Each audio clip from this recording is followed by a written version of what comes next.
Baik, Assalamualaikum warahmatullahi wabarakatuh. Jadi untuk pertemuan kali ini kita akan bahas mengenai perencanaan. Jadi di poin pertemuan 6 dan 7, jadi pekan ini harusnya sudah masuk pekan ke-7 ya. Jadi saya bahas semua eh, pembahasan dari 3 poin ini di dalam perencanaan.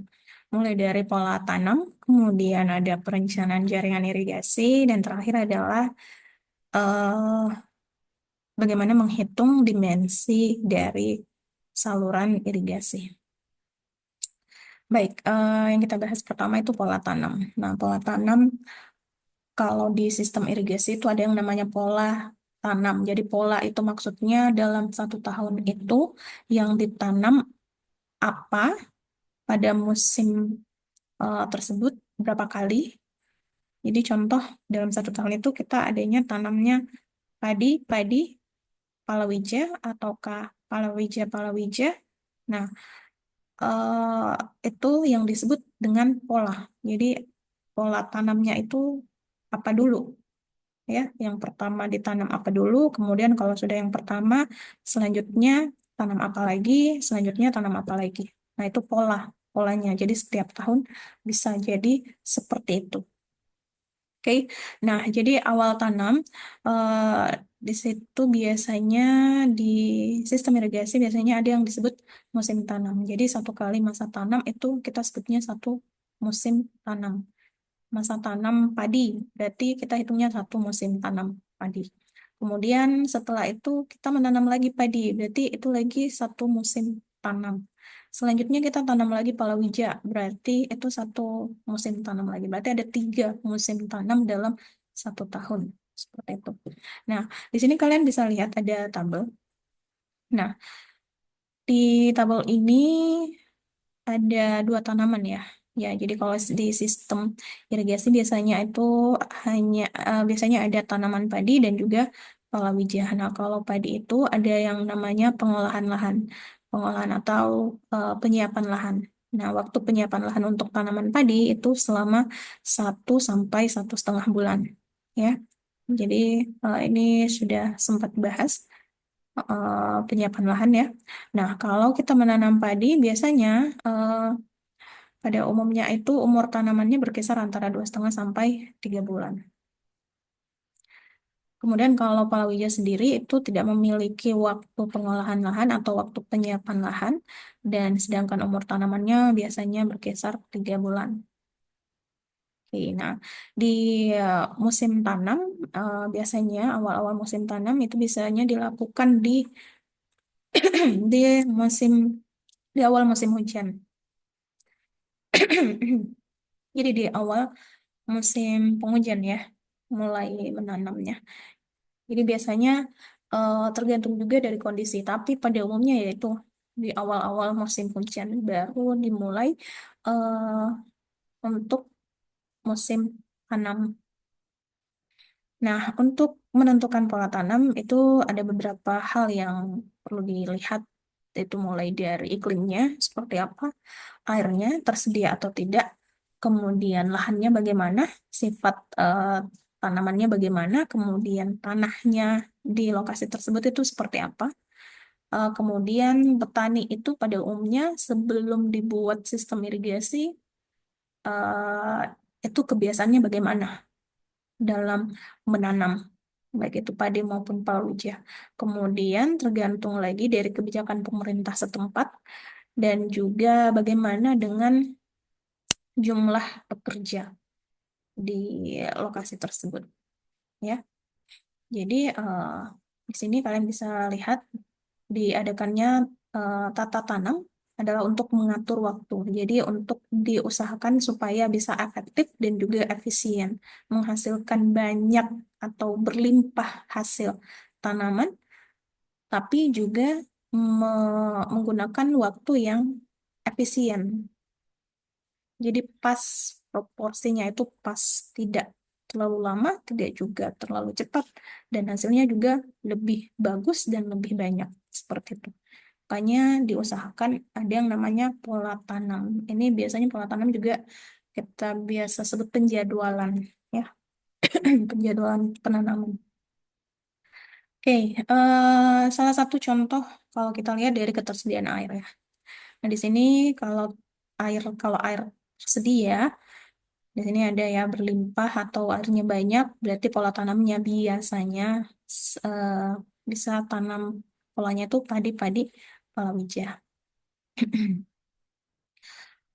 ataukah padi-padi jika memungkinkan, tapi sangat jarang ya. Nah, kemudian kalau ketersediaan air itu cukup, berarti pola tanamnya bisa kita pakai padi-padi, kemudian tidak ada lagi kosong, ataukah bisa padi palawija, palawija seperti itu. Nah, kalau seumpamanya airnya kurang, ya bisa kita buat polanya itu padi palawija, kemudian tidak ada lagi, ataukah palawija padi, ataukah tidak lagi, atau bahkan hanya palawija saja. Ya, nah salah satu contohnya itu seperti di daerah Majene. Nah, di Majene itu kan airnya kurang ya, air kurang dan juga eh, kandungan air itu agak berbeda dengan em, di lokasi-lokasi lain. Kalau di Majene tidak, Majene ini di pikiran saya sekitar sini ya, di kota saja ini. Nah, kalau di sekitar kita di Majene kota ini tidak ada tidak ada sawah ya. Tidak ada sawah, yang adanya itu mereka menanam bawang. Jadi ada palawija, menanam palawija yaitu bawang. Nah, kalau kalian perhatikan itu dekat kampus bagian di kayak apa ya, dataran tinggi sebelum sebelah mana ya jelaskannya. Sebelah kiri dari kampus agak ini. Pokoknya dataran tinggi di situ ada warga yang menanam palawija berupa bawang. Ya, jadi mereka itu buat trap-trap kayak tangga-tangga, kemudian menanam bawang. Nah, sumber airnya yang saya ketahui itu sumber air bor. Jadi mereka buat tandon di atas, kemudian dialirkan ke mana ke tanaman si bawang itu. Ya, jadi itu satu sistem irigasi. Jadi airnya itu sumbernya dari air sumur bor, ditampung ke storage atau penampungan, kemudian dialirkan ke tanaman. Nah, dialirkan ke tanaman itu saya masih belum bisa pastikan apakah mereka pakai metodenya itu di atas permukaan tanah atau di bawah permukaan tanah. Oke. Nah, untuk persyaratan untuk rotasi teknis atau penjadwalan itu nanti kalian bisa baca lebih jelas lagi di KP ya, kriteria perencanaan irigasi. Jadi harapannya kalian punya filenya untuk KP itu. Nah, di sini saya akan bahas langsung ke soalnya. Contoh soal, saya stop share dulu.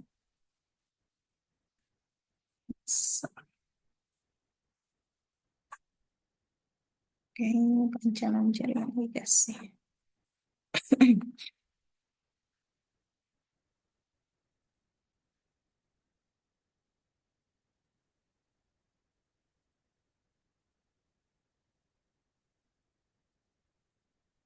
Oke. Saya akan jelaskan untuk pembuatan penjadwalan olah tanam. Oke, di sini kalian bisa lihat ada contoh soal, contoh bukan contoh langsung, contoh tugas pengerjaannya seperti apa untuk membuat penjadwalan pola tanam. Nah, di sini kalian bisa lihat file Excel, di mana di sini ada keterangannya masa tanam tahap pertama. Jadi ada beberapa alternatif ya. Jadi ada pola tanam A, pola tanam B, pola tanam C, dan ada gabungan dari pola tanam A ditambah pola tanam B, dan seterusnya. Nah, di sini ada keterangannya masa tanam tahap pertama itu dimulai dari Januari pertama.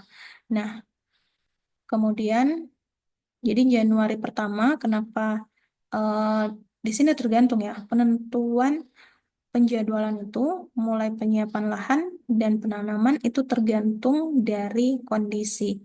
Seperti tadi yang sudah saya jelaskan, jadi untuk penentuan pola tanam, penjadwalannya itu tergantung dari beberapa hal. Baik itu dilihat dari kebiasaan petani yang sebelumnya, sebelum ada sistem irigasi, baik itu kita lihat dari ketersediaan air dan segala macam ya. Jadi banyak hal yang perlu dilihat untuk menentukan kapan kita mulai menanam seperti itu. Nah, tadi pada umumnya tadi saya sampaikan bahwa menanam itu biasanya dia di awal-awal musim hujan ya, musim penghujan. Nah, oke, di sini Januari pertama ini hanya contoh ya. Kemudian ini ada keterangannya, uraiannya apa, kemudian bulannya dari Januari sampai Desember. Dan di sini ada keterangannya, di sini ada uraian satuan keterangan, perhitungannya apa, kemudian ada Januari 1, Januari 2, Februari 1, Februari 2. Nah, beberapa pekan lalu sudah saya sampaikan bahwa di sistem irigasi itu kita menggunakan sistem bulanan, setengah bulanan ya, atau sistem harian, setengah bulanan, 15 hari, 15 hari, seperti itu kurang lebih. Nah, makanya di awal saya sampaikan bahwa kalau kita mau menganalisis atau merencanakan jaringan irigasi, kita butuh data curah hujan harian ya atau setengah bulanan karena untuk menganalisis nantinya untuk pola tanam ini kita menggunakan setengah bulan seperti itu. Nah, kalau ternyata data curah hujan yang kita dapatkan itu hanya adanya data curah hujan bulanan, it's okay. Jadi tidak masalah. Kalian bisa gunakan data bulanan tersebut. Oke, nah jadi di sini ada Januari pertama, kedua, Februari pertama, Februari kedua. Jadi ini setengah bulan, setengah bulan. Nah, di sini ada jumlah harinya. Jumlah harinya itu ada 5, di Januari pertama itu ada 15 hari, Januari kedua ada 16 hari. Ya, eh, jadi di sini kita tinggal bagi dua. Karena di Januari kan biasanya jumlah harinya 31 ya. Jadi kita bagi 15 hari, satunya yang keduanya 16 hari. Kemudian ada lagi Februari, Februari pertama itu 15 hari, Februari kedua itu ada 13 hari. Nah, kalau di Februari kan biasanya itu hanya sampai 28 hari ya. Ada juga kadang sampai 30 hari, seperti itu. Dan begitu seterusnya. Dibagi jumlah harinya setiap setengah bulan. Oke. Nah, kemudian masuk di penentuan pola tanam ini. Nah, pola tanam ini seperti tadi yang saya sampaikan bahwa penentuannya itu ya berdasarkan beberapa hal pertimbangan. Oke, ya banyak hal yang perlu dipertimbangkan. Nah, di contoh soal ini saya mulai melakukan penyiapan lahan di Januari pertama. Maka saya buat keterangan seperti ini. Jadi PL itu penyiapan lahan, saya mulai dari Januari pertama sampai di Februari pertama. Kemudian saya mulai menanam tadi di Februari kedua sampai eh, proses penanaman secara keseluruhan mulai dari Februari 2 sampai ke Mei pertama. Dan begitu seterusnya. Ya, jadi kalau padi itu butuh yang namanya penyiapan lahan, kemudian padi ini yang kedua, masa tanam kedua, sorry, ya masa tanam yang kedua itu padi butuh juga penyiapan lahan. Nah, kalau palawija itu tidak butuh yang namanya penyiapan lahan. Jadi kalau sudah selesai untuk penanaman padi ini, maka langsung lanjut ke penanaman palawija. Seperti itu. Nah, kalian lihat di sini Januari penyiapan lahan itu mulai dari Januari pertama dan sampai Februari pertama. Nah, kembali lagi yang pekan lalu sudah saya jelaskan bahwa penyiapan lahan itu tergantung dari eh, apa yang akan kalian gunakan. Apakah menggunakan mesin untuk penyiapan lahan ataukah menggunakan bantuan hewan seperti kerbau. Nah, kalau pakai mesin kan selama penyiapan lahannya itu butuh hanya sekitar 1 bulan atau 30 hari. Nah, sedangkan kalau hewan kita menggunakan contoh kerbau, maka kurang lebih penyiapan lahan yang kita butuhkan waktunya itu sebanyak 45 hari atau setengah bulan lah, sekitar itu. Nah, makanya ada Januari pertama sampai Februari pertama. Karena di sini perencanaannya saya, atau saya maunya menggunakan bantuan kerbau. Jadi penyiapan lahan saya di sini sekitar 1,5 bulan. Baru mulai secara keseluruhan penanaman padi. Seperti itu ya. Oke. Kemudian kalau sudah penentuan polanya seperti ini, maka silakan masukkan nilai evapotranspirasi. Nah, nilai evapotranspirasi ini sudah dihitung di awal ya. Jadi kemarin juga sudah saya sampaikan bahwa silahkan selesaikan perhitungannya untuk menghitung nilai evapotranspirasi dari Januari pertama sampai Desember kedua. Nah, nilainya di situ kan yang kita dapatkan adalah nilai evapotranspirasi bulanan ya. Sedangkan di sini adalah setengah setengah bulan. Maka nilai evapotranspirasi bulanan yang kita dapatkan cukup dimasukkan di sini saja. Di Januari pertama sama dengan Januari kedua itu nilainya sama dengan nilai evapotranspirasi yang kita dapatkan di perhitungan bulanan. Oke. Jadi kalau dapat lagi sekian untuk bulan Februari, berarti Februari pertama, Februari kedua juga disamakan dalam bulan tersebut. Begitu seterusnya sampai Desember. Nah, selanjutnya masuk ke koefisien tanaman. Jadi semua perhitungan di sini sebenarnya sudah saya jelaskan ya di awal. Jadi Excel ini hanya mempermudah untuk kita nanti melihat berapa kebutuhan air dan ketersediaan air dan beserta bersama dengan pola-pola tanamnya seperti itu. Oke, lanjut saya masuk ke koefisien tanaman. Nah, di koefisien tanaman ini ada yang namanya koefisien, kita buatnya ada tiga ya. Nanti kita akan rata-ratakan. Jadi koefisien tanaman pertama, kedua, ketiga. Kemudian ada koefisien tanaman rata-rata. Nah, kita buat berjenjang seperti ini karena analisisnya nanti setiap setengah setengah bulan ya.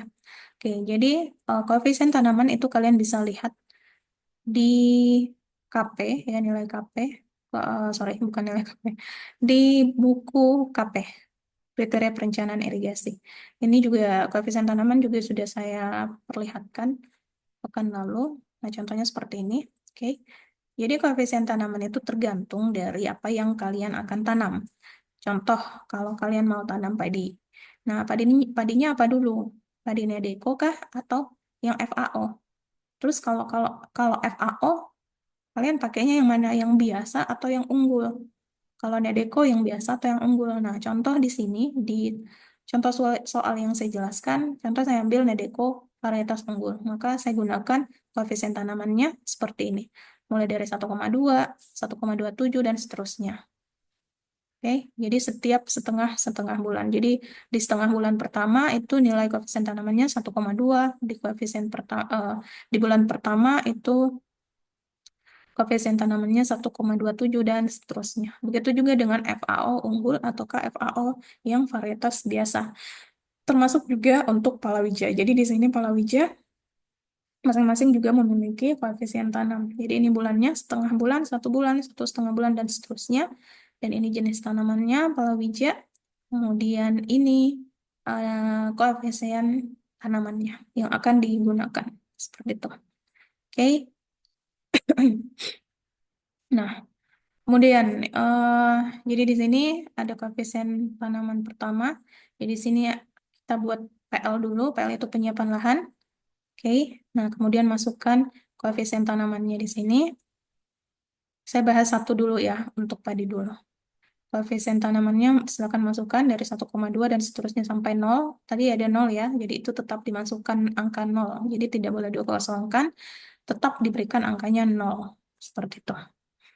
Oke, kemudian di C2, koefisien tanam kedua, nanti di sini masih tetap proses penyiapan lahan. Kemudian masukkan lagi di sini koefisien tanamannya. Begitu juga dengan C3. Nanti sisa yang terakhir ya, penyiapan lahan yang terakhir. Nanti selanjutnya masukkan koefisien tanamannya yang ketiga. Oke, di baris ketiga ini C3. Kemudian yang terakhir adalah menghitung nilai koefisien tanamannya dengan cara merata-ratakan nilainya. Oke, nah di sini di karena di sini adalah waktunya penyiapan lahan, maka statusnya di sini masih PL. Karena di sini masih proses penyiapan lahan. Oke, nah kemudian masuk di sini. Di sini sudah mulai untuk dirata-ratakan nilainya. Jadi cukup ditambahkan C1, C2, C3, ditambahkan kemudian dibagi 3, maka hasilnya ini rata-ratanya. Begitu seterusnya untuk menentukan koefisien tanamannya dirata-ratakan. Oke, Oke, lanjut di perkolasi. Nah, kalau di perkolasi ini sudah dijelaskan juga pekan lalu kenapa diambil dua itu tergantung dari tekstur tanahnya. Apakah teksturnya sedang, keras, atau ringan, ya. Maksudnya sedang keras ringan itu ya tergantung porositasnya, kemampuan menyerap si tanah itu terhadap air. Nah, di sini di contoh ini saya kasih tekstur tanahnya, perencanaannya itu tekstur tanahnya sedang. Oke, jadi saya ambil nilai perkolasinya nilainya 2. Jadi tinggal dimasukkan di sini semua nilainya 2. Oke, nilainya 2. Nah, kenapa di sini tetap masuk nilai perkolasinya? Karena di dalam penyiapan lahan juga masih butuh yang namanya nilai perkolasi. Ini nanti masuk perhitungan di dalam kebutuhan air pada saat penyiapan lahan. Makanya di sini nilainya masih kita taruh di sini nilainya nilai perkolasinya ya 2. Oke. Nah, selanjutnya kita masuk ke lapisan penggantian air atau WLR. Nah, di WLR ini kita masukkan pekan lalu juga sudah saya jelaskan ada pemberian penggantian lapisan air. Biasanya itu ada penjadwalannya. Tapi kalau memang tidak ada penjadwalannya, maka pada umumnya dilakukan penggantian lapisan air itu sebanyak 2 kali. Sebanyak 2 kali mulai dari 1 bulan setelah masa transplantasi dan juga 2 bulan setelah masa transplantasi. Nah, masa transplantasi maksudnya adalah pada saat kita sudah menanam, ya.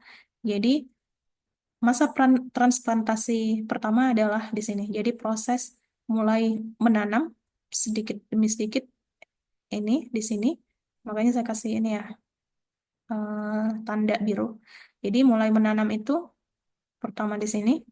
Kemudian masa transplantasi berikutnya 1 bulan setelah transplantasi, pemindahan ya maksudnya ke tanah. Jadi bibitnya itu ke dipindahkan ke tanah itu kita sebutnya transplantasi.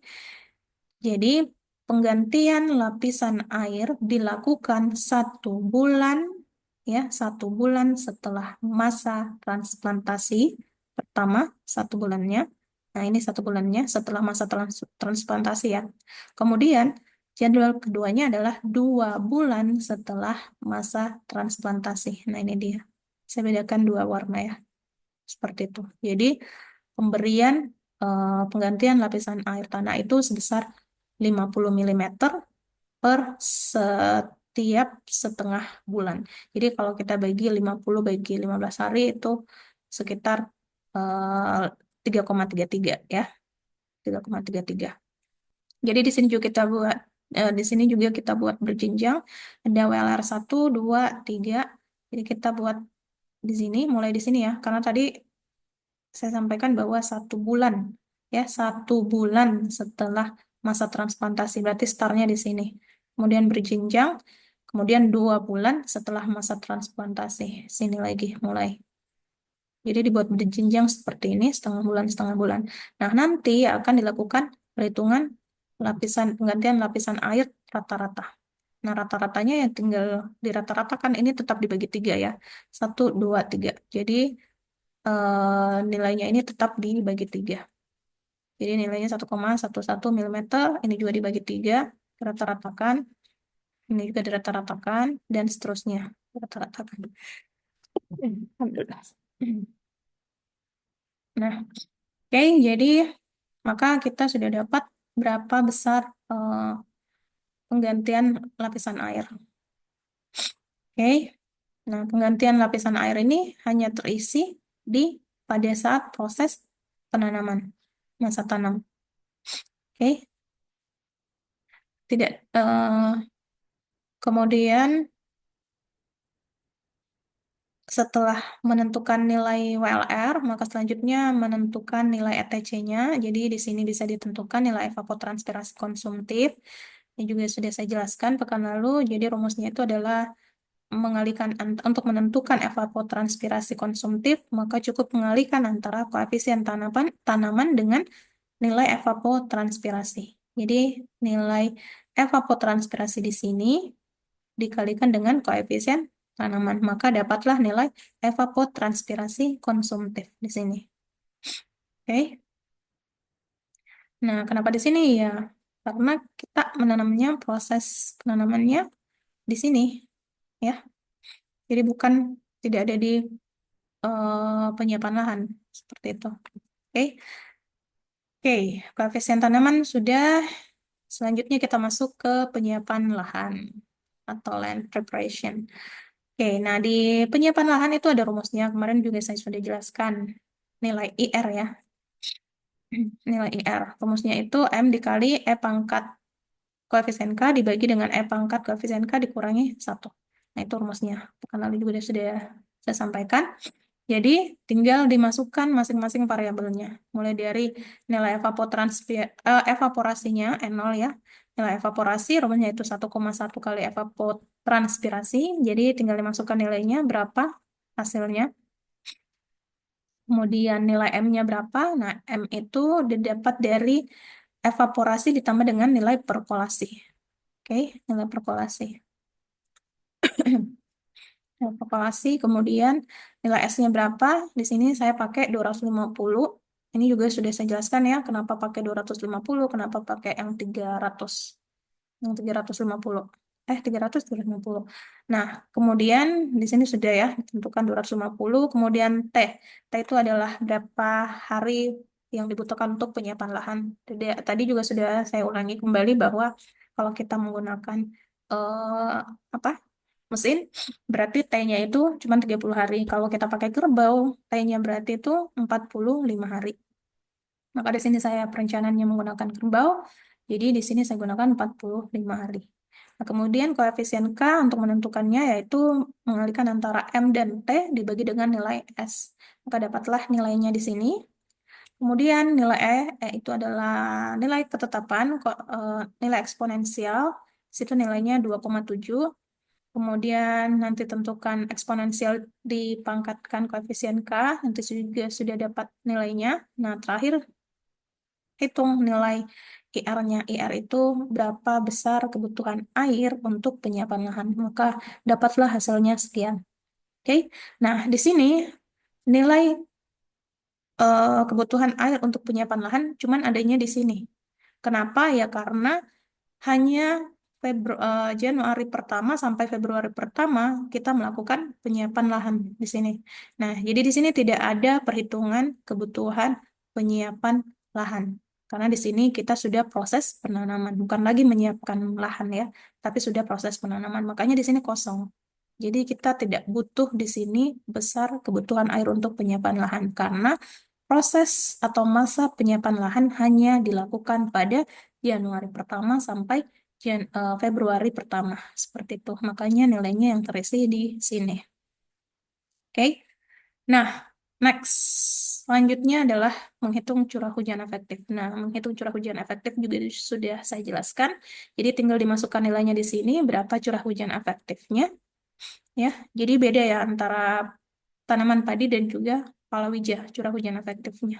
Oke, jadi silakan dimasukkan berapa besar nilai curah hujan efektif untuk tanaman padi dan juga palawija. Seperti itu. Yang terakhir adalah kebutuhan bersih air untuk tanaman di sawah. Nah, di sini adalah perhitungan NFR. Jadi semua ini adalah perhitungan NFR ya.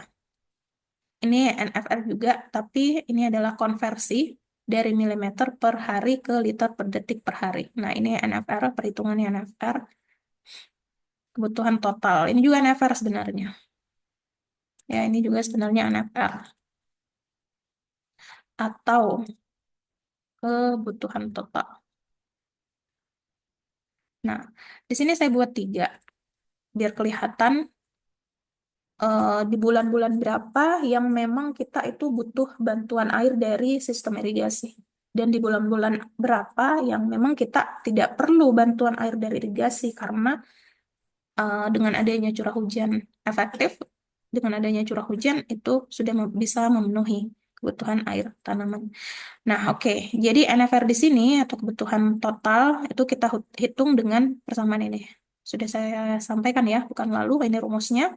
Untuk menentukan NFR itu sama dengan evapotranspirasi konsumtif ditambah perkolasi dikurang curah hujan efektif ditambah dengan penggantian lapisan air atau WLR. Oke, untuk menghitung NFR di sini, kita hanya menghitung pada saat proses masa tanam, ya, penanaman. Jadi di sini kita gunakan rumus yang ini, NFR. Nah, terus ini kenapa? Ini kita tidak menggunakan rumus NFR. Karena di sini kita hanya perlu tahu berapa kebutuhan air secara keseluruhan untuk penyiapan lahan. Nah, kebutuhan air secara keseluruhan untuk penyiapan lahan itu kita sudah hitung dengan nilai IR. Nah, jadi di sini sudah ada nilai kebutuhan air untuk penyiapan lahan. Maka nilainya ini sama dengan di sini. Oke, jadi kita tidak menghitung NFR-nya. NFR itu sama ya, kebutuhan air, tapi beda kebutuhan air untuk penyiapan lahan dan beda juga kebutuhan air untuk si tanaman.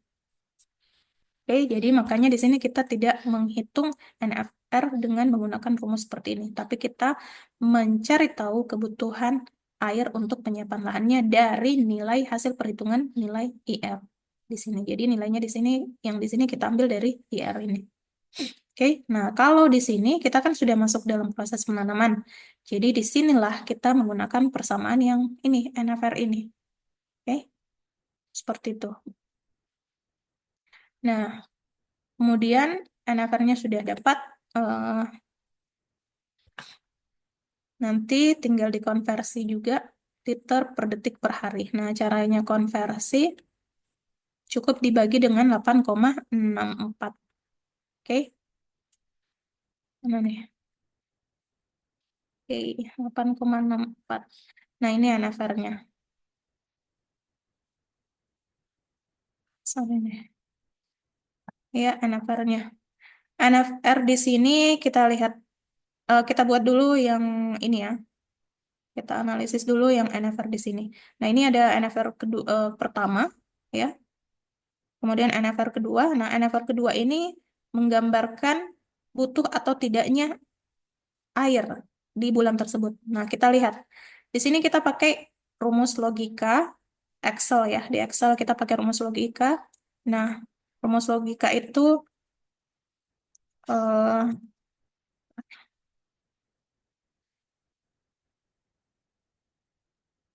rumus logikanya itu seperti ini. Ya, seperti ini. Nah, ini cara bacanya.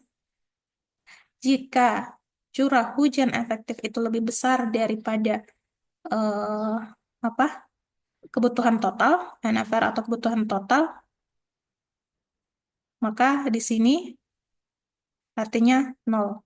Artinya itu butuh, kita tidak butuh bantuan air dari jaringan irigasi. Oke.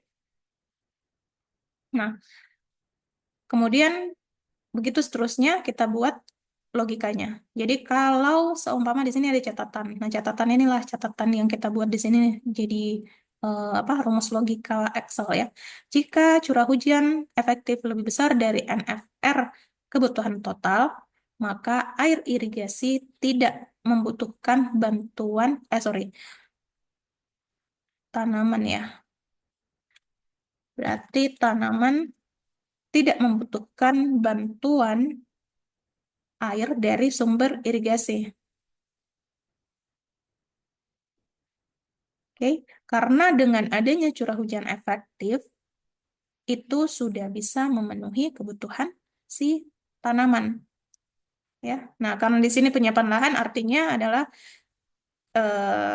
dengan adanya curah hujan efektif, maka itu sudah bisa memenuhi kebutuhan air penyiapan lahan.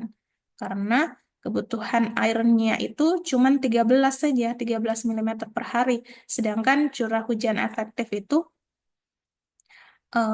ternyata curah hujan efektifnya itu sebesar 14 milimeter per hari. Berarti cukup untuk memenuhi kebutuhan air penyiapan lahan. Ya, seperti itu. Paham ya? Oke. Jadi, begitu seterusnya nanti kalian tentukan buat logikanya, logiknya. Nah, kalau di sini juga sama ya. Jadi kalau seumpama curah hujan efektifnya lebih besar daripada curah hujan daripada kebutuhan air, maka itu tidak perlu bantuan dari si bendungan. Bendungan kan ini menyimpan air ya, menyimpan air untuk nantinya digunakan si tanaman yang dialirkan melalui sistem irigasi. Seperti itu.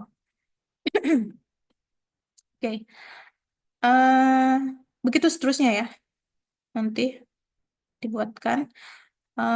Selanjutnya adalah di sini NFR. NFR ini hanya konversi ya. Jadi nilai NFR di sini kemudian dikonversi menjadi liter per detik per hari. Caranya itu nilai NFR di sini dibagi dengan 8,64.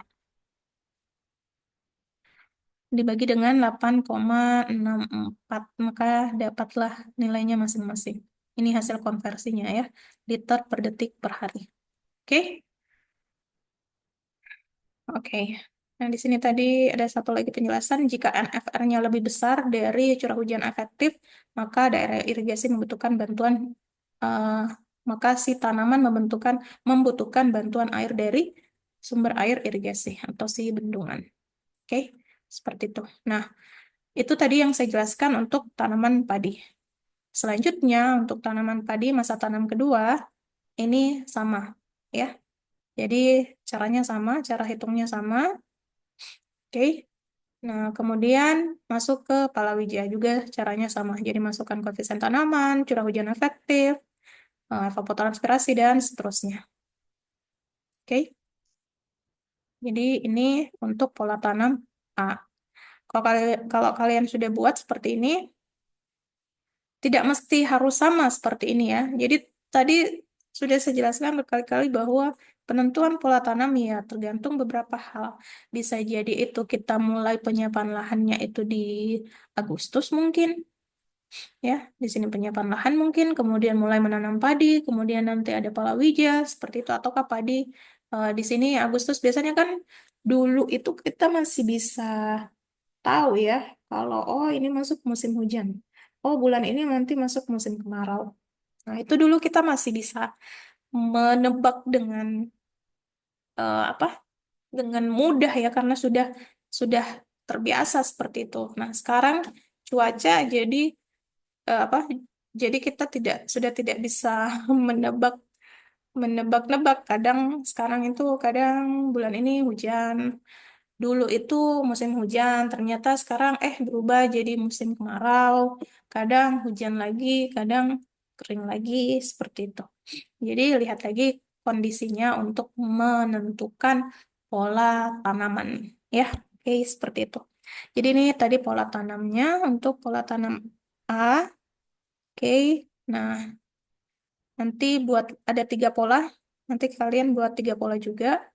Jadi ada pola tanam B dan pola tanam C. Nah bedanya ini pola tanam A, B, dan C ini bedanya cuman eh, pergeseran waktu pola tanam untuk pola tanamnya ya. Yang tadinya pola tanam A itu penyiapan lahannya di Januari pertama, di pola tanam B itu penyiapan lahannya mulai dari Januari kedua. Kemudian pola tanam C itu dimulai lagi Februari. Dicoba untuk dimulai dari bulan Februari pertama. Oke, jadi kalau dia mulai Januari pertama kedua, berarti ini bergeser jadinya. Jadi palawija ini jadinya bergeser lagi ke depan ke Januari. Seperti itu. Oke, ini juga yang pola tanam C. Jadi akan bergeser seterusnya. Nah, kemudian kalau sudah nanti kalian buat grafik seperti ini, alternatif pola tanam. Kalian buat tambahan ya, tanda tambahan pola tanam gabungan. Gabungan terserah mau gabungan A dengan B, B dengan C, C dengan A, seperti itu. Silakan nanti buat alternatif pola tanamnya.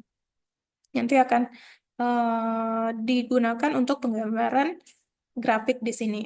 Oke, nah ini kalian tinggal masukkan buat tabel bulannya bulan apa, Januari pertama, kedua, dan seterusnya. Kemudian masukkan nilai curah hujan efektifnya, kemudian pola tanamnya, kebutuhan air. Jadi di sini NFR ya, NFR. Jadi NFR di sini satuan kita pakai yang ini. NFR yang mana nih? Ini kita pakainya yang ini dia. Liter per detik per hari. Oke. Jadi kita pakai yang ini, liter per detik per hari ya. Oke, jadi dimasukkan NFR-nya yang satuan liter per detik per hari. Kemudian pola tanam B-nya juga seperti itu. Kemudian masukkan juga pola tanam C. Nah, nanti kalau buat alternatif gabungan, maka tinggal dirata-ratakan saja. Nah, jadi kalau kita buat alternatif pola tanam gabungan A dengan C, berarti cukup ditambahkan pola tanam A ditambah dengan pola tanam B dibagi 2. Jadi kalau di sini dia pola tanamnya campuran 3, berarti dirata-ratakan lagi pola tanam A ditambah dengan NFR yang pola tanam B, kemudian ditambah lagi pola tanam C, kemudian dibagi 3. Begitu seterusnya. Oke, nah kalau kalian sudah buat, maka silakan cari berapa kebutuhan air maksimum di dalam seluruh alternatif pola tanam ini. Jadi kalau kalian cari, berarti di sini kalau saya dapatnya di sini yang paling besar adalah 4,02 ya. Nah, dari tabel ini maka kalian buatlah grafik di sini. Nah, dari grafik di sini kalian sudah bisa lihat. Jadi di grafik ini ada warna biru adalah curah hujan efektifnya. Di sini adalah yang grafik ini, patah-patah ini adalah kebutuhan air tanaman. Oke, kebutuhan air tanaman.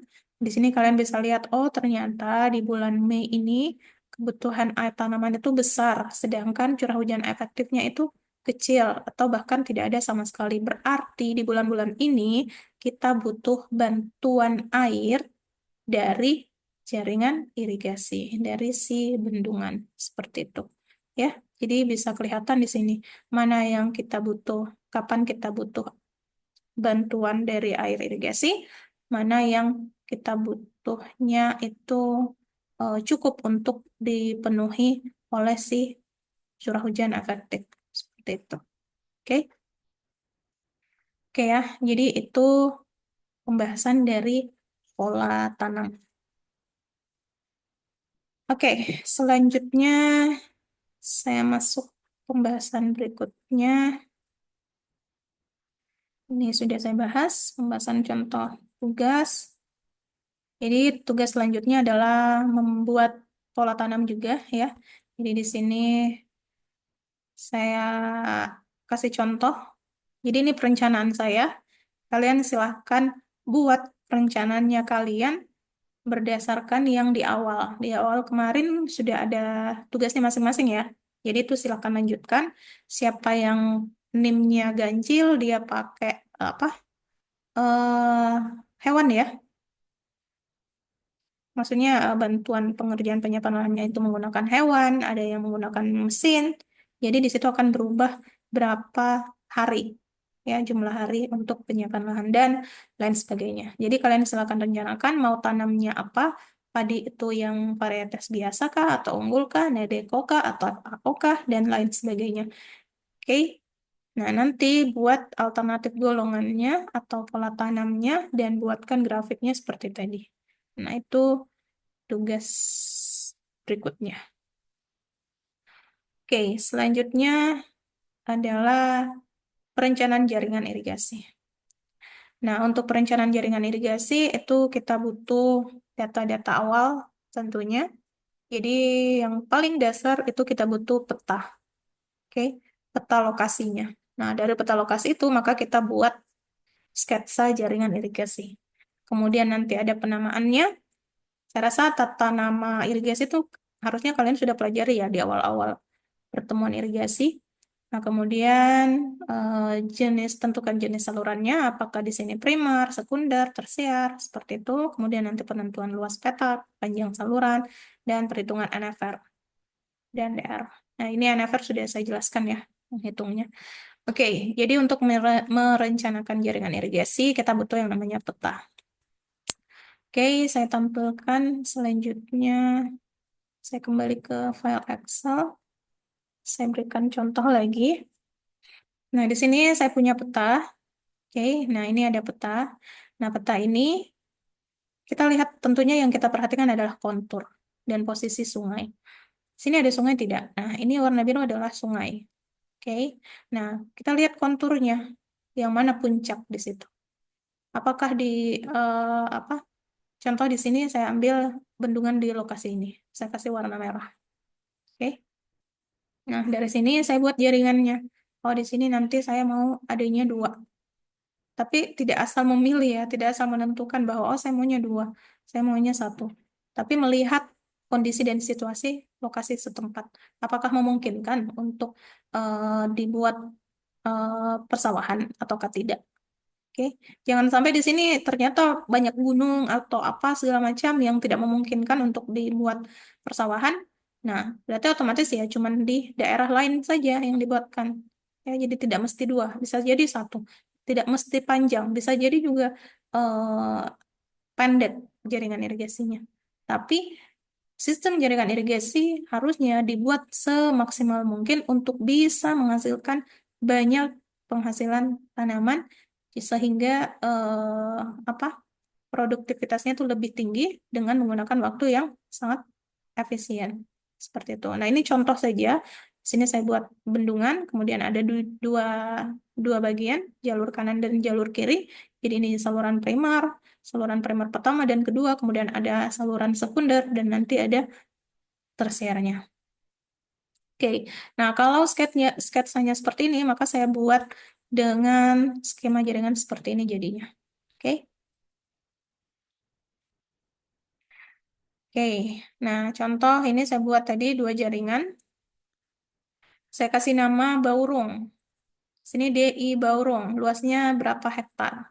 Jadi di tugasnya kalian nanti, kalian juga akan buat seperti ini. Tugasnya kalian adalah buat jaringan irigasi, skema jaringan irigasi dengan luasan 1 x triple X ini adalah 3 angka di belakang NIM-nya kalian. Contoh kalau 3 angka di belakang NIM-nya kalian adalah 234, maka luas keseluruhan dari daerah irigasi itu sebesar 1.234, oke, hektar. Jadi DI ini adalah singkatan dari daerah irigasi. Oke. Nah, Baurung ini adalah nama irigasinya, daerah irigasinya. Biasanya pemberian nama daerah irigasi itu tergantung dari lokasinya. Biasa diambil dari nama desa atau nama yang paling terkenal lah di lokasi tersebut. Oke, jadi penamaan itu semua tata nama itu harusnya kalian sudah bahas. Kalau masih belum paham, silakan baca KP ya. Baca KP-nya, kriteria perencanaan irigasi. Oke. Nah, saya lanjut. Nah, di sini saya beri nama Baurung. Baurung kiri, jalur kiri, dan Baurung kanan. Jadi ada dua pintu pengambilan nanti, ya, yang kanan dan juga yang kiri. Saya singkat dengan BBKI dan BBKA. Begitu seterusnya, setiap saluran dan setiap petak itu diberikan penamaan. Oke? Nah, kalau sudah ini buat saluran primernya yang mana, kemudian buat saluran sekundernya yang mana, ada berapa. Kemudian buat nanti petak-petak persawahannya, petak-petak tersier. Nah, petak-petak tersier ini di dalamnya sudah masuk saluran ya, saluran-saluran tersier. Oke. Nah, ini yang bulat-bulat adalah pintu-pintu air. Ada pintu pengambilan bagi sadap, ada pintu bagi. Oke. Nah, di sini adalah petak-petak persawahan. Oke. Jadi petak-petak tersier. Nah, sini nanti kalian buat juga, ya kurang lebih seperti inilah ya. Jadi nanti contoh di sini petak tersier. Saya kasih nama MKI di sebelah kiri. Ada MKA yang kanan. Kasih nama MKA 3, MKI 1. Seperti itu, oke. Nah, di sini nanti kalian tentukan berapa luasannya, kemudian berapa debitnya, berapa panjang salurannya. Nah, untuk penentuan luas itu eh, kalian bisa baca lagi nilai KP-nya, nilai buku KP-nya ya. Jadi kalian bisa baca buku KP. Jadi nanti di KP itu biasanya ada batasan lah, batasan normal berapa luasan petak tersier. Jadi tidak serta-merta harus langsung dikasih oh 100 hektar di sini, oh 200 hektar di sini. Jadi petak tersier itu ada batasannya, batasan normalnya seperti itu. Dan itu pun tergantung dari lokasi tersebut. Kalau kita melakukan survei ya, real Kalau kita memang real merencanakan, berarti otomatis nilai nilai luasannya itu ya tergantung dari hasil surveinya kalian. Seperti itu. Pun kalau kalian melakukan survei, jadi kalian lihat lagi apakah ini sesuai atau tidak. Kalau seumpama luasannya itu begitu besar, itu kemungkinan besar ya yang lokasi petak yang paling terakhir itu bisa jadi tidak tidak mendapatkan air. Bisa jadi seperti itu. Jadi ini adalah luasan ada luasan ya, ada luasan ideal lah untuk petak tersier seperti itu. Oke. Kemudian menentukan panjang saluran juga itu kalian bisa baca yang KP-nya pun kalau tidak ada berarti silakan tentukan sendiri ya. Kalau panjang saluran itu kayaknya hanya saluran-saluran tertentu deh. Kalau nggak salah cuman yang tersier saja yang punya. Nah, kemudian kalau sudah ini untuk tersier, nah ini warna hijau ini muda, hijau biru nih. Kemudian di sini saluran sekunder. Nah, di saluran sekunder pun itu kalian tentukan berapa hektar, berapa debitnya yang akan mengalir pada saluran tersebut, kemudian berapa panjang salurannya. Oke? Nah, di saluran sekunder ini jumlah luasannya, luas daerah layanannya ini ya 160 itu harus sama dengan total dari keseluruhan petak persawahan yang akan diairi. Oke. Nah, di sini kan ada dua nih. Untuk saluran sekunder ini kan akan membawa air. Nah, airnya ini yang dia bawa itu peruntukannya untuk dua petak persawahan di dalam. Jadi otomatis luasnya itu harus sama dengan total keseluruhan luas di sini. Jadi 80 tambah 80 berarti otomatis luas daerah layanan untuk saluran sekunder ini, sekunder M2 ini totalnya adalah 160 hektar. Seperti itu. Oke. Nah, kemudian naik lagi ke atas. Nah, karena di sini ada pintu bagi, di sini juga mengairi 80 hektar, otomatis nanti di saluran sekunder pertama ini jumlah luasannya adalah total dari luasan keseluruhan petak yang akan diairi di sini. Ya, jadi 80 tambah 80 tambah 80. Jadi total keseluruhan luasannya adalah 240 hektar. Seperti itu. Jadi cukup ditambahkan 160 tadi, tambah dengan 80 hektar. Maka dapatlah 240 hektar yang akan dialiri. Yang airnya nanti akan dibawakan oleh sekunder 2 ini ke semua petak-petak tersier yang ada di sekitar. Oke? Oke, begitu seterusnya sampai ke atas. Nah, kalau di total-total untuk baurung kanan, berarti luasannya itu seluruhnya adalah 210 hektar. Sorry, 710 hektar. Oke, dari mana 710 hektar ya? Tinggal ditambahkan ini tadi.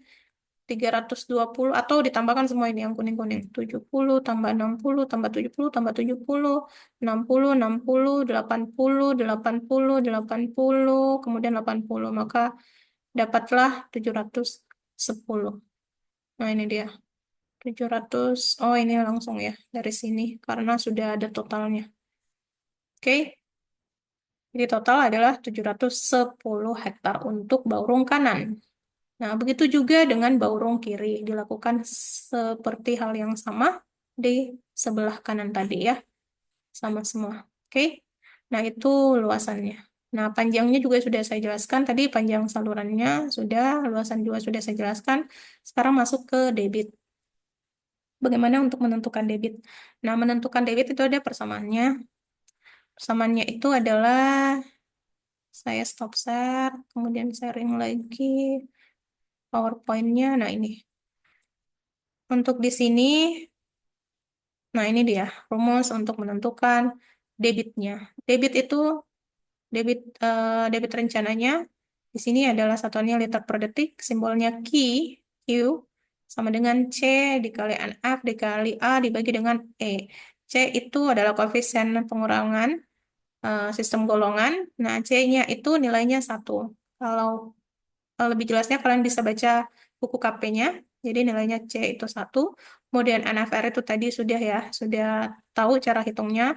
Kemudian A itu adalah luasan, luasan yang mau diairi, ya. Kemudian E itu adalah nilai efisiensi irigasi. Nah, masing-masing nilai efisiensi, masing-masing saluran itu punya nilai efisiensinya tersendiri. Kalau saluran tersier itu nilai efisiensinya 80%, kemudian sekunder itu 90%, dan juga saluran primer itu 90%. Nah, bagaimana menghitungnya untuk debit? Jadi cukup mengalihkan yang pakai rumus tadi ya, kalikan C dikali NFR dikali dengan luasannya dibagi dengan nilai efisiensinya. Nah, di sini ada 3. Untuk saluran primer, itu nilai efisiensinya adalah 0,65. Maksudnya itu adalah saluran primer itu nilai efisiensinya 0,9 atau 90% dikali 90% dikali 80%. Oke, nah itu untuk saluran primer. Nah, kalau sekunder itu nilai efisiensinya yang di atasnya tetap sama ya, C NFR dikali A dibagi dengan nilai efisiensi untuk saluran sekunder. Itu 90% dikali 80%. Kalau tersier itu cukup dibagi dengan 80%. Oke, nah ini besar nilai efisiensinya karena bisa jadi dalam proses perjalanan itu banyak yang banyak air yang hilang. Kalau kalian jalan-jalan ke seka-seka di sepanjang saluran primer itu biasanya digunakan oleh warga setempat. Biasanya ada yang ambil air untuk cuci-cuci, ada yang ambil air untuk apa? Untuk siram tanaman langsung ke rumahnya seperti itu. Jadi ada kemungkinan banyak air yang hilang lah. Nah, terus ada penguapan juga seperti itu. Makanya besar nilai efisiensinya di saluran primer. Oke. Nah, oke, ini juga contoh sama ya. Ini contoh kecilnya untuk penjelasan tadi jaringan irigasi bersama.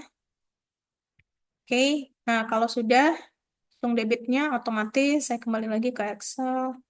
Nah, kalau sudah hitung debitnya, maka kalian bisa masukkan di sini nilai debit masing-masing untuk salurannya. Oke. Nah, ini kan tersiar kan ya.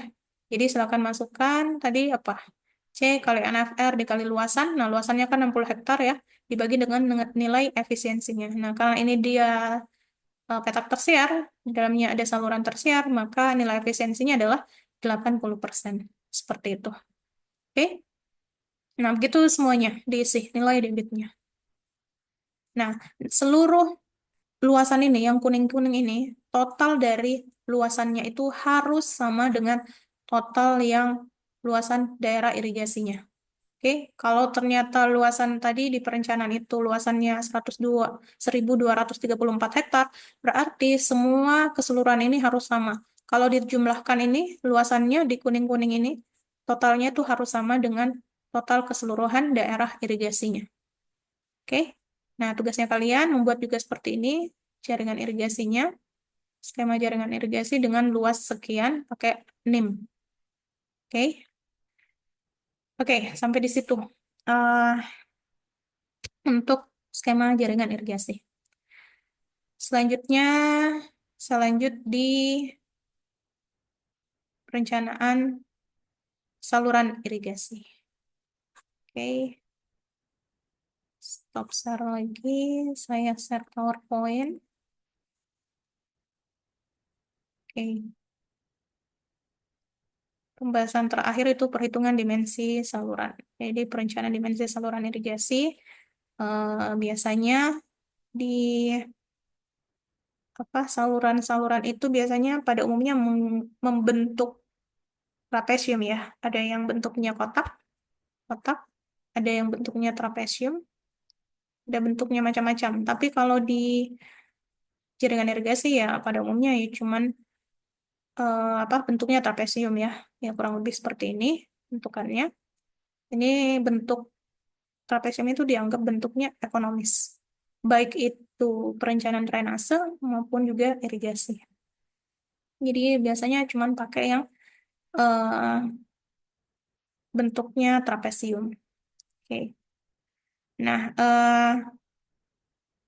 yang kalian akan cari tahu nanti adalah dimensinya ya, dimensi salurannya. Saya stop share dulu. Saya share lagi yang Excel. Kita langsung bahas di Excel saja. Nah, sebelum kita merencanakan jaringan irigasi, maka yang perlu kita perhatikan kembali adalah kontur tanah, kontur lokasi dari daerah irigasi. Jadi di situ ada konturnya dan itu sangat berpengaruh untuk aliran air. Ya, otomatis kalau dia alirannya dia tidak memiliki kontur, berarti otomatis air itu tidak mengalir kan ya. Jadi air itu tidak akan mengalir kalau mereka tidak punya kemiringan. Ya, stuck di situ saja. Nah, makanya kalau kita mau merencanakan sama dengan drainase ya. Jadi kita perlu yang namanya kontur tanah di lokasi tersebut. Oke. Nah, di sini ada konturnya. Kalian silahkan buat juga konturnya seperti apa ya, dari mana ke mana, berapa ketinggiannya. Oke. Nah, silakan tentukan ketinggiannya. Otomatis kalau di bendungan itu posisinya itu yang paling tinggi ya. Paling tinggi, semakin ke bawah itu berarti semakin rendah. Oke. Nah, kalau sudah tentukan kontur, maka selanjutnya adalah membuat apanya? Membuat perencanaan jaringan dimensi salurannya. Nah, kurang lebih nanti tampilannya seperti ini. Kemudian, ya. Oke, nah di sini contoh untuk Excel-nya. Di sini ada penomoran, nama salurannya apa, tadi sudah dibuat ya, nama salurannya apa, kemudian jenis salurannya apa, apakah dia masuk primer, sekunder, atau tersier, kemudian tentukan tentukan debitnya, debitnya ini liter per detik, kemudian bisa terus konversi ke meter kubik per detik. Ini liter per detik, kemudian meter kubik per detik, kemudian masukkan berapa panjang salurannya masing-masing. Oke, masukkan panjang salurannya. Kemudian eh, masukkan nilai elevasinya. Jadi elevasi di hulu dan elevasi di hilir. Oke, jadi contoh di sini BKA1 saluran primer. Saluran primer, elevasi di hulu dan hilir. Di sini kalian lihat BKA1 ya. BKA1 itu mana? BKA1. Nah, oke, di sini ada BKA1. Jadi panjang salurannya sekian. Nah, di sini di sini masih kosong ya. Ini nih. Nah, ini dia 1680 ya panjangnya. Kemudian ini. Nah, ini saluran ini kita akan lihat berapa tinggi konturnya di hulu. Jadi hulu itu yang paling tinggi ya, hulu ke hilir. Oke, hulu ke hilir. Maka anggaplah di sini konturnya, kita lihat di sini konturnya 392. Berarti ini bisa jadi ketinggiannya 391 ya, agak ke atas lagi. Sini taruhnya berapa nih? Oh, 393 malah ya. Nah, di sini bisa apa?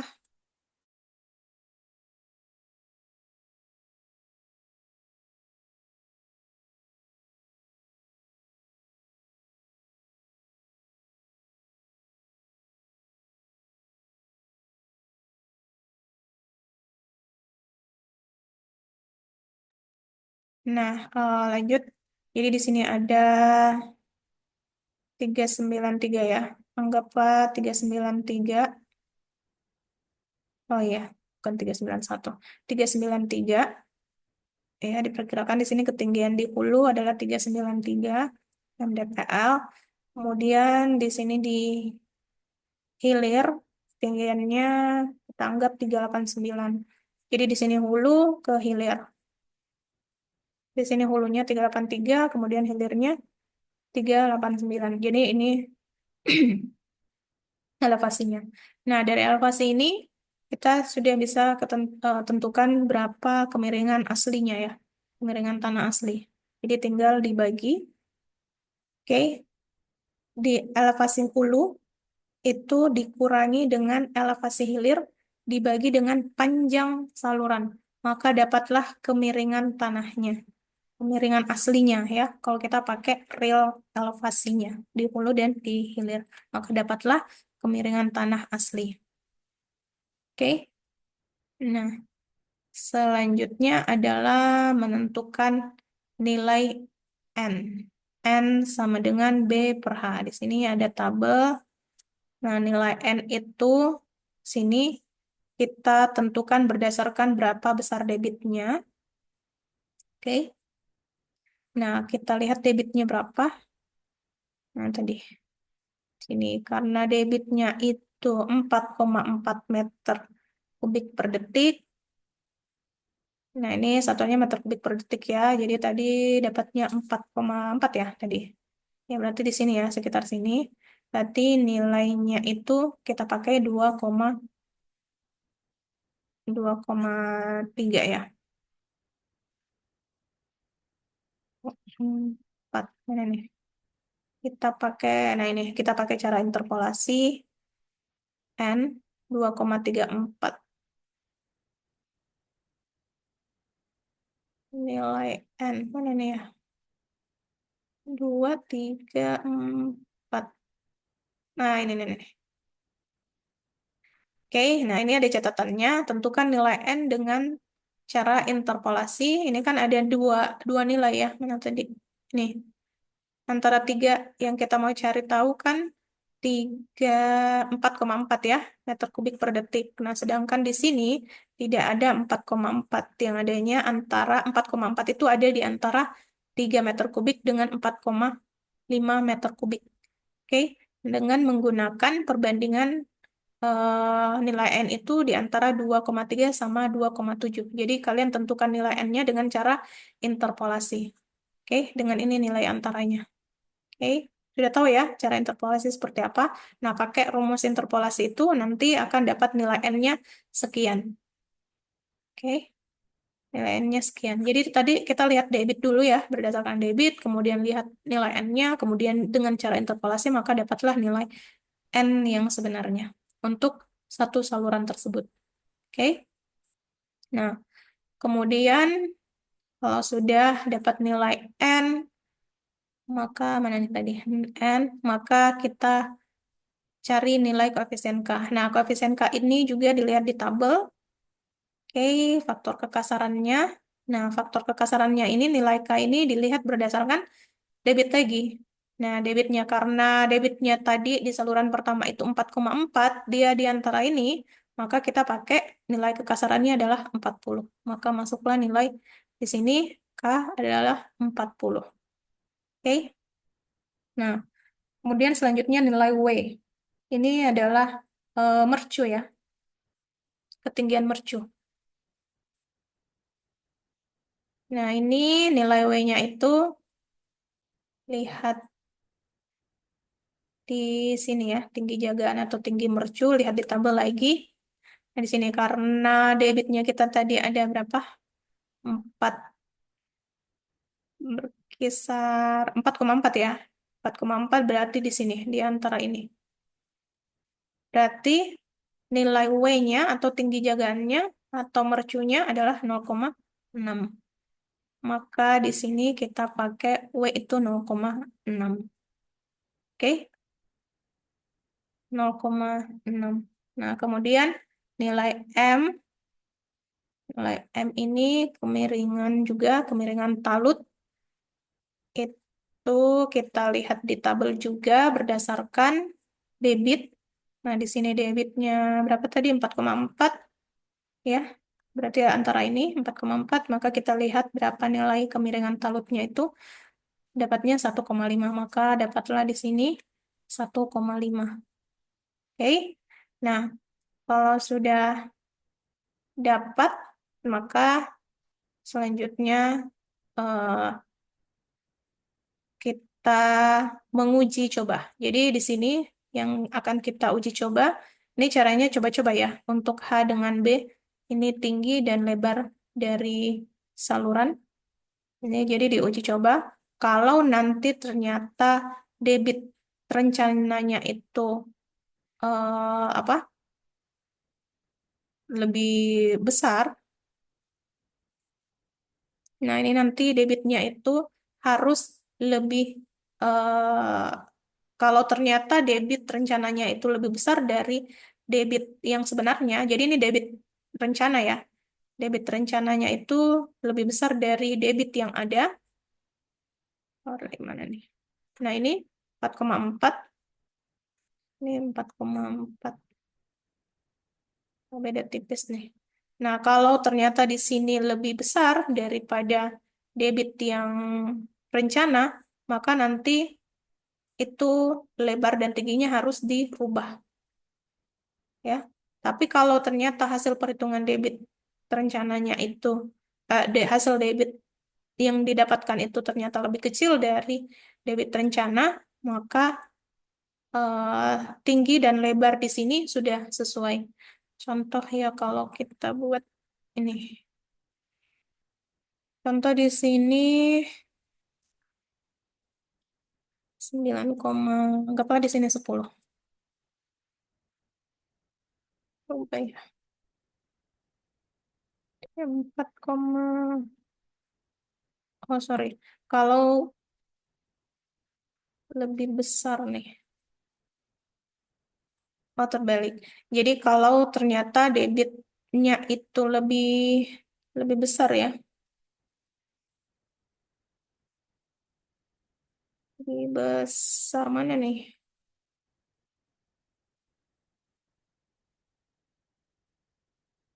Debit meter kubik per detik. Oke. Oke, jadi debit di sini dia itu harus lebih kalau nilainya di sini debit yang dihasilkan itu lebih besar daripada debit rencana, berarti tinggi dan lebar saluran yang direncanakan yang diuji coba berarti sudah sesuai. Oke.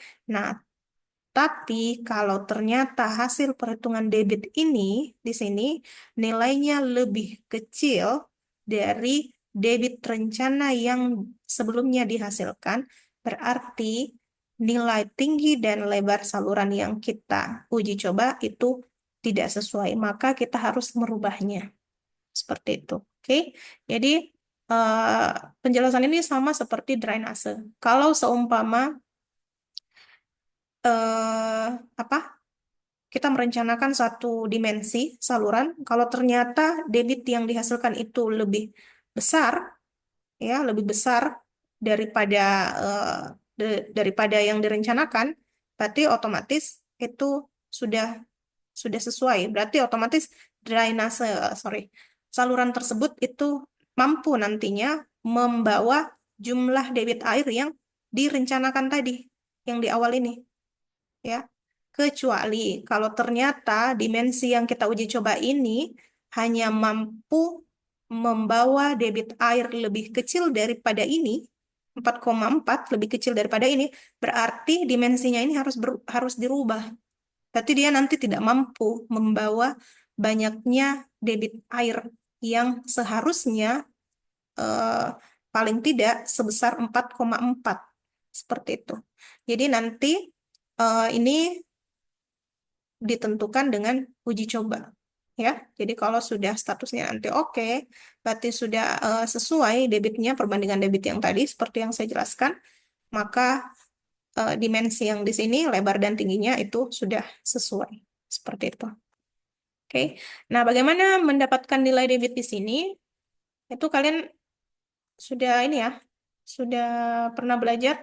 Jadi untuk menentukan debit itu adalah kecepatan dikali dengan luasan, ya, luas penampangnya. Oke. Nah, kecepatan itu dapatnya dari mana? Luasannya itu dapat dari mana? Nah, ini 3 poin ini, Oke, 3 poin ini dapatnya dari persamaan. Saya stop share lagi, saya share sini. Nah, sini ada rumus kecepatan ya. Nah, ini dia rumus kecepatan. Koefisien K-nya dikali R, pangkat 2/3 dikali I, kemiringannya pangkat setengah. Nah, R itu dari luasannya dibagi dengan jari-jari hidrolik. Oke. Nah, kalau sudah, saya rasa sudah belajar ini ya, drainase. Nah, kalau sudah belajar drainase itu sudah paham. Jadi ini sebenarnya rumus dasar untuk menentukan satu dimensi.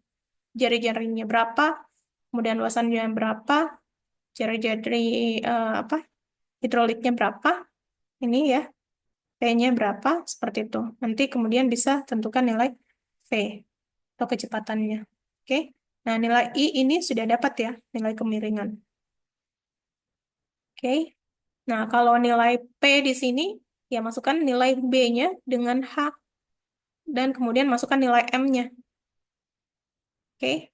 Nah, kalau sudah masukkan, ini kan uji coba ya, nilainya masing-masing. Kalau M-nya itu sudah dapat tadi, kemudian H dengan B ini nilainya uji coba, maka nanti dapat nilai P. Kalau sudah dapat nilai P, maka sudah bisa hitung nilai R, jari-jari hidroliknya. Jari-jari hidrolik tinggal dimasukkan nilai A, luasannya dibagi dengan P. Nah, nilai A ini dapat dari mana? Nah, dari sini. B ditambah M kali H dikali H. Nah, H ini dengan B tadi dari nilai uji coba. M itu sudah dapat, maka otomatis sudah dapat nilai A. Kalau sudah dapat nilai A, berarti sudah bisa hitung di sini ya. A per P. Nah, kalau sudah dapat nilai R-nya ini, maka sudah bisa hitung kecepatannya. Tinggal masukkan koefisien K-nya berapa tadi, kemudian nilai R-nya berapa, kemudian nilai kemiringan tanahnya berapa. Oke? Nah, kalau sudah dapat itu, otomatis kita, saya share lagi Excel-nya. Nah, otomatis di sini sudah dapat semua.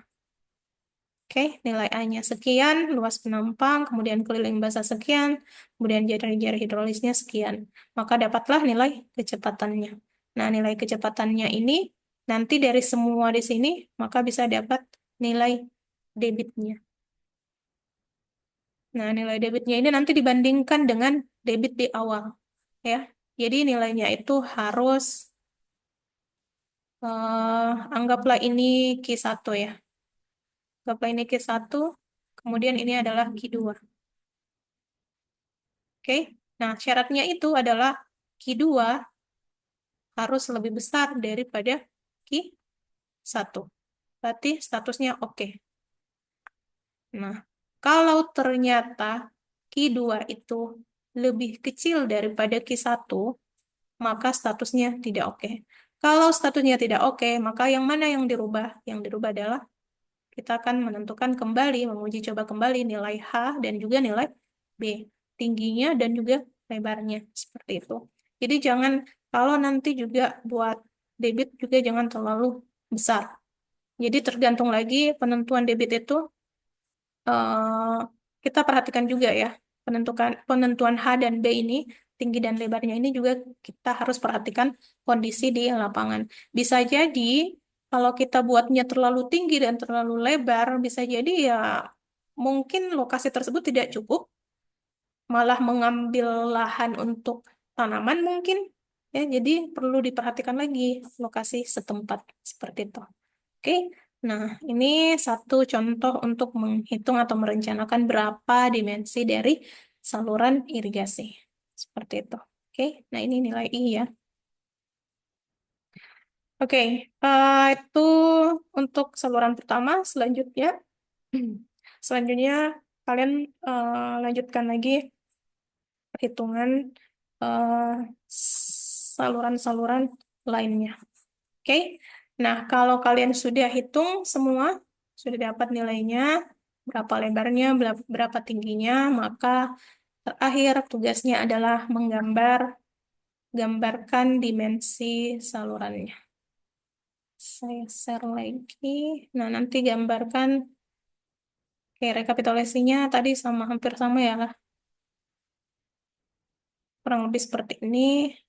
Kemudian ini adalah potongan dari salurannya. Jadi tugas kalian adalah gambarkan potongan saluran primer, sekunder, dan tersier. Salah satunya saja ya. Salah satunya di primer, kemudian satu gambar potongan saluran primer, terus gambar lagi potongan saluran sekunder, kemudian gambar lagi potongan saluran tersier. Oke? Oke, jadi tugas terakhir ini sampai di sini ya penggambarannya. Eh, dan dari keseluruhan tugasnya, silahkan buat satu video penjelasan, oke, video penjelasan mengenai jaringan irigasi dan juga dimensi saluran, oke, dimensi saluran, mana nih?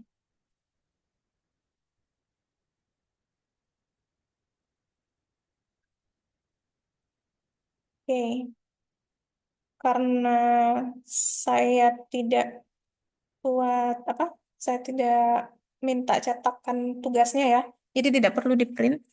Buat filenya saja, entah mau PDF atau seperti apa. Yang jelas nanti hasil terakhir adalah berupa video penjelasan dari perencanaannya. Oke, perencanaan dari awal. Kita butuh apa, data apa, kemudian perencanaannya nanti seperti apa, polanya seperti apa, lokasinya di mana, ya. Jadi nanti silakan buat video penjelasannya dari awal perencanaan mulai dari data curah hujan ya sampai terakhir di dimensi saluran. Nanti silakan buat video penjelasannya, kemudian di-upload di link drive yang akan saya share. Oke, cukup sekian hari ini. Eh, jadi sudah selesai ya pembahasan sampai di pertemuan ke-7 harusnya. Karena kalian masuknya di tanggal 10 ya.